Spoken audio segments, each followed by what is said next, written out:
Much more to come. About 2 feet could pile up before all is said and done tomorrow night. The blizzard is hitting other parts of the East Coast very hard. States of emergency have been declared in parts of New Jersey and in all of West Virginia. In fact, the National Guard is standing by in both of those states to offer assistance. Snow totals about a foot in Washington, about 10 inches in Baltimore. And we have a live report now from our Trish Bergen. She's standing by at an area of Food Town. There's been quite a rush to supermarkets all across the island, folks trying to stock up before the storm hits. Trish? Greg, that's absolutely right. We're at Food Town in Plainview, where shoppers are just making a mad dash to buy their groceries. Braving frigid temperatures, they're turning out. Many shoppers were forced to stand outside the grocery store because, as the manager told us, there are simply no shopping carts available. Now, lines run from the cash register to the back of the store, and shoppers told us they feared of being snowed in, so they came out to get all the necessities. Milk, cheese, ice cream, soda, really the kind of things you drive out in bad weather to get. It's bad, real bad. I've never seen it so bad. The worst I've ever seen it. Even the holidays wasn't this bad. Now, Greg and Walt, if shoppers are planning to come out now to buy their groceries, it's getting a little more difficult because as the snow starts to pile up on the ground, shoppers are finding that their shopping carts are just having a little bit of a tough time getting through the parking lots. We're live in Plainview. Trish Bergen, News 12 Long Island. Let's go back to you now, Greg and Walt, in the studio. All right, Trish, thanks. You know, Greg, my wife went to the store this morning and said that the line extended from the checkout counter literally to the back of the store. Boy. So people are really out there. They heard how much we were going to get, and they rushed right out. Hopefully things will quiet down in the next hour or so as people just want to get off the roads. Let's see how bad it is right now and how bad it might get with Joe Chaffee at the map. Joe? Well, guys, we got a long way to go because we're just getting started. There's about an inch or so on the ground in most spots, a little bit less as you head into Suffolk County. But you ain't seen nothing yet. We're just getting started. The big snows, and you can on the radar loop, they're coming up. Down from central New Jersey, Newark has moderate snow with 3/8 of a mile visibility, and it's moderate to heavy snow everywhere across southern New Jersey. Look at these yellows and reds. That's incredible intensity that is coming up. You get that tropical, that rich tropical moisture comes into the bitter cold air, and the atmosphere just can't handle it, and it just starts dumping out all this snow. And it's one of those rare instances where every ingredient just comes together. You have to remember, folks, just to put this into perspective, and we'll just move along here. We go many times an entire winter without seeing a storm like this, and we have gone entire winters not having total snowfall for a whole 4-month season that we're going to get out of this one single storm. Just take an entire winter's worth of storms, climb into one, and you may very well see it out here. All of this dark green, so that's a steady moderate snow or a borderline moderate snow over Long Island. The darker greens right around Trenton, Morristown. Newark's right about here, so they're on the edge of the heavy snow. Wrightstown has heavy snow. Heavy snow down at Atlantic City as that rain-snow line begins to creep slowly northward from Maryland into southernmost Delaware. Not an issue for us in this forecast, though. Temperatures in the teens, a couple of spots now inching up toward the 20-degree mark as West Hampton Beach is at 20 at Great Neck.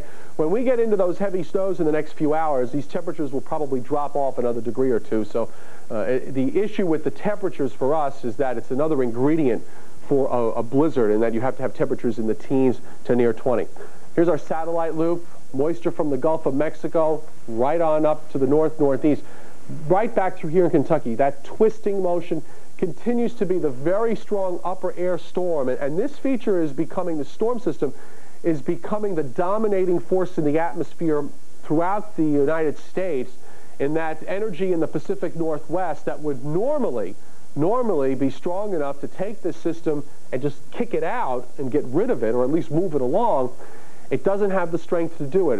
We have to wait probably until later tomorrow or tomorrow evening before this whole thing just finally begins to shift eastward off the New England coast. So blizzard conditions, we'll have near blizzard conditions this afternoon. We will definitely have full blizzard conditions tonight and for at least half of tomorrow into tomorrow afternoon. And when it's all said and done, there are going to be 2-foot+ snows just about everywhere. So folks, just try. If you don't have to go out, just stay indoors, especially tonight if we have whiteout conditions. Heavy snow and windy this afternoon, 15 to 22. And then tonight, when we really get into the heavy snow, we'll be putting it down at 2 to 3 inches an hour easily. Blinding snows, gale force winds, and more of the same tomorrow, 18 to 24. If we have to up these numbers, it's hard to believe that we could actually conceive of raising the 18 to 24 and get to the point where it really an extra couple inches here and there is not going to make a huge amount of difference. 22 to 27. Now, the coastal waters, very important. Storm warnings are up. Coastal flood warnings also in effect. Northeast winds 30 to 50 knots.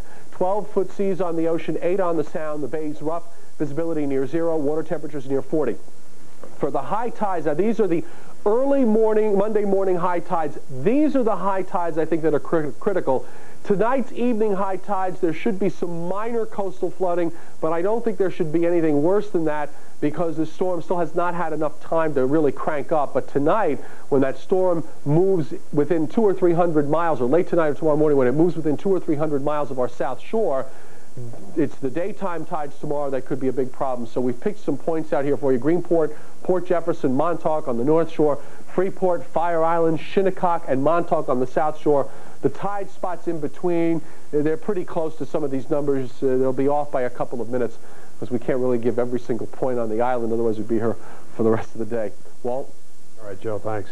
Well, the snow is already causing some big problems on the roadways. Let's take you out now to the Northern State Parkway at IU Willits Road, and you can see the lack of visibility out there. The roads are snow-covered and slippery. We have reports of spin-outs all across the Northern State, a number of minor accidents.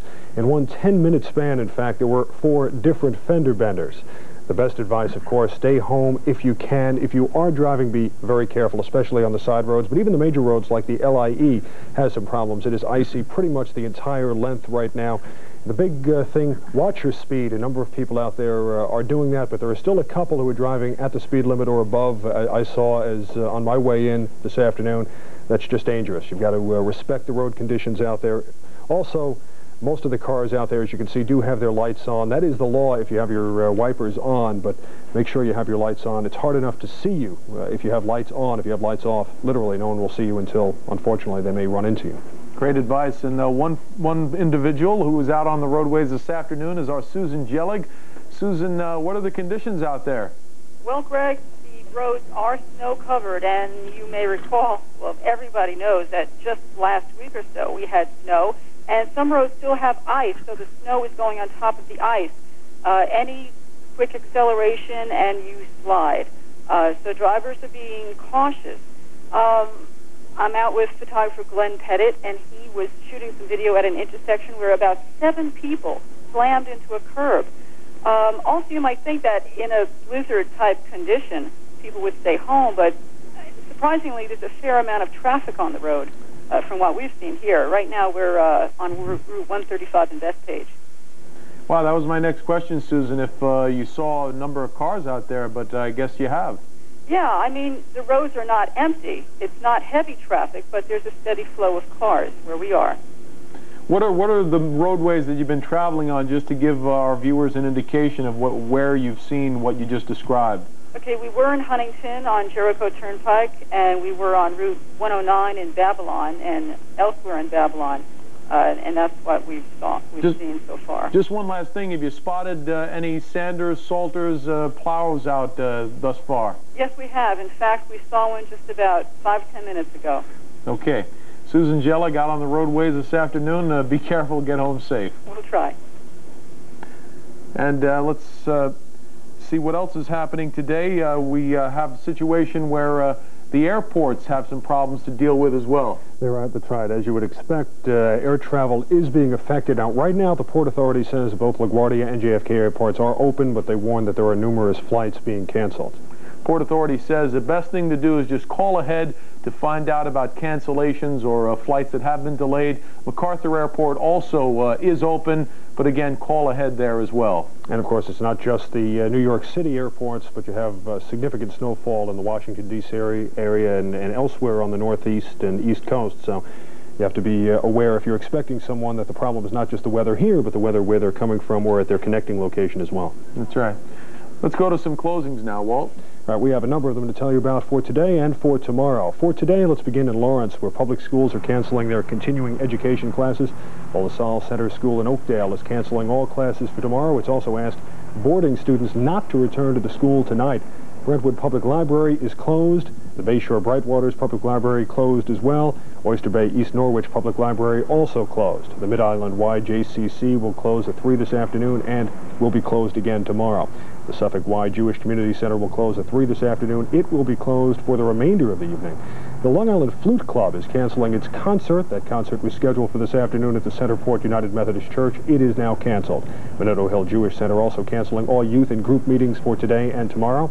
All Long Island Developmental Center activities canceled. The Suffolk OTB has canceled its Holiday on Ice program at Hidden Pond Park. Those are the complete list of cancellations for today. Greg, how about for tomorrow? For tomorrow, St. Anthony's High School will be closed. St. Edward's Confessor School in Syosset will be closed. Temple Judeo of Massapequa canceling all religious education classes tomorrow. And the Center for Rehabilitation is closing all of its offices tomorrow. Some other notes, the town of Riverhead is asking that all parked vehicles be removed from the roads. And the town of Oyster Bay and the town of North Hempstead and the village of Southampton have all declared snow emergencies. If you live in those areas and your car is parked on the roadways, you should get those out of the way because plowing will be very difficult otherwise. So travel out there is pretty much treacherous, and it's only going to get worse. So probably the best advice above and beyond obeying the speed limit and going even below the speed limit is if you don't absolutely have to go out there, don't. Of course, News 12 will bring you updates on the blizzard situation throughout the afternoon and through the evening tonight, so stay with us. For